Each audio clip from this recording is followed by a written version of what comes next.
Hello friends, welcome to Ramnath கூரக்கடை kitchen. இன்றைக்கி நம்ம கிச்சனில் ரொம்ப டேஸ்டியான ஒரு ஸ்பெஷல் ரெசிபி தாங்க பார்க்க போகிறோம். க்ரீன் சிக்கன் 65 எப்படி செய்கிறது தாங்க பார்க்க போகிறோம். நல்லா சாஃப்ட் அண்ட் ஜூஸியாக இருக்கிற இந்த க்ரீன் சிக்கன் 65 எப்படி செய்கிறதுன்னு வாங்க நம்ம வீடியோக்குள்ளே போய் பார்க்கலாம். ஃபஸ்ட்டு இந்த ரெசிபி செய்கிறதுக்கு 1/4 டீஸ்பூன் அளவுக்கு சீரகம் சேர்த்துக்கலாங்க.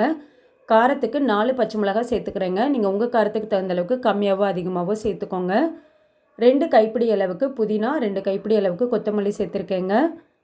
கொஞ்சமாக தண்ணி சேர்த்துட்டு நல்லா இந்த மாதிரி பேஸ்ட் பதத்துக்கு அரைச்சி எடுத்துக்கலாங்க. அரைச்ச இந்த பேஸ்ட்டை வந்து நம்ம சிக்கனில் சேர்த்துக்கலாங்க.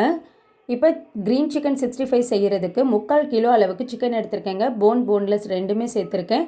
நீங்கள் போன்லெஸ் சிக்கனில் கூட செய்யலாங்க, ரொம்ப நல்லாயிருக்கும். நம்ம அரைச்ச மல்லித்தலை புதினா பேஸ்ட்டை சிக்கனில் சேர்த்துக்கலாங்க. இது கூடவே 2 டேபிள் ஸ்பூன் அளவுக்கு கார்ன்ஃப்ளவர் மாவு சேர்த்துக்கலாங்க. 1 டேபிள் ஸ்பூன் அளவுக்கு இஞ்சி பூண்டு பேஸ்ட்டு சேர்த்துக்கலாங்க. 4 டேபிள் ஸ்பூன் அளவுக்கு புளிக்காத தயிராக சேர்த்துக்கலாங்க. சிக்கனுக்கு தேவையான அளவு உப்பு சேர்த்துட்டு சிக்கனில் நல்லா மல்லி புதினா பேஸ்ட்டு, தயிர், உப்பு எல்லாமே மிக்ஸ் ஆகிறது மாதிரி நல்லா கலந்து விட்டுக்கலாங்க. இந்த அளவுக்கு நல்லா மிக்ஸ் பண்ணி வச்சாச்சுங்க. ஒரு 20 நிமிஷம் அப்படியே ஊறட்டுங்க. இப்போ ஒரு 20 நிமிஷம் ஆயிடுச்சுங்க. சிக்கன் நல்லாவே ஊறிடுச்சு. இனி நம்ம பொரித்து எடுத்துடலாம். நம்ம சிக்கன் பொரிக்கிறதுக்கு தேவையான அளவு எண்ணெய் வந்து சேர்த்துருக்கேங்க. எண்ணெய் வந்து நல்லா சூடானதுக்கப்புறம் அடுப்பை மீடியம் ஃப்ளேமில் வச்சுட்டு ஒவ்வொரு சிக்கன் பீசஸாக எடுத்து போட்டுக்கலாங்க. கொஞ்சம் தள்ளி சேர்த்துக்கலாம். அடுப்பை மீடியம் ஃப்ளேமில் வச்சுக்கலாங்க. அப்போ தான் சிக்கன் நல்லா வெந்து வருங்க. ஒரு 2-3 நிமிஷம் அப்படியே விட்டுட்டு அதுக்கப்புறம் நம்ம ஒவ்வொரு சிக்கனாக பிரட்டி போட்டுக்கலாங்க. இப்போது எல்லா சிக்கனையுமே இன்னொரு பக்கம் வந்து நல்லா பிரட்டி விட்டாச்சுங்க. இன்னொரு சைடு வந்து ஒரு 2-3 நிமிஷம் நல்லா வேகட்டுங்க. இந்த சிக்கன் வந்து ரொம்ப ஈஸியாக செஞ்சிடலாங்க. இந்த க்ரீன் சிக்கன் 65க்கு செய்ய தேவையான பொருட்களும் ரொம்ப கம்மி தாங்க.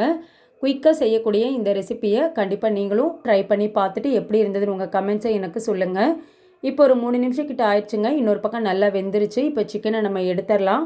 பாருங்கள், இந்தளவுக்கு நல்லா கலர் மாறி இருக்கணும். சிக்கனும் நல்லா வெந்திருக்கணுங்க. ரொம்ப நேரம் வேக விட்டோன்னா சிக்கன் வந்து ரொம்ப ஹார்டாயிருங்க. அருமையான டேஸ்ட்டில் க்ரீன் சிக்கன் 65 ரெடிங்க. ரொம்ப ஈஸியாக செய்யக்கூடிய இந்த க்ரீன் சிக்கன் 65 ரெசிப்பியை கண்டிப்பாக நீங்களும் ட்ரை பண்ணி பாருங்கள். ட்ரை பண்ணி பார்த்துட்டு எப்படி இருந்ததுன்னு உங்கள் ஃபீட்பேக்கை எனக்கு சொல்லுங்கள். நீங்கள் இப்போ தான் நம்ம சேனலை ஃபர்ஸ்ட் டைம் பார்க்குறீங்கன்னா ராம்நாத் கூரக்கடை கிச்சனை சப்ஸ்கிரைப் பண்ணிக்கோங்க. பக்கத்தில் இருக்க பெல் ஐக்கானை கிளிக் பண்ணிவிட்டு ஆல்ன்ற ஆப்ஷனை டிக் பண்ணிக்கோங்க. அப்போ தான் நான் போடுற புத்தமுது ரெசிபிஸ் நோட்டிஃபிகேஷனில் உங்களுக்கு உடனுக்குடனே வரும். இந்த வீடியோ உங்களுக்கு பிடிச்சிருந்தாலும் லைக் பண்ணுங்கள். உங்கள் ஃப்ரெண்ட்ஸ் அண்ட் ரிலேட்டிவ் ஃபேமிலிக்கும் ஷேர் பண்ணுங்கள். இனி நான் வேறு ஒரு இன்ட்ரெஸ்டிங்கான ரெசிப்பியில் உங்களை பார்க்குறேன். தேங்க்ஸ் ஃபார் வாட்சிங்.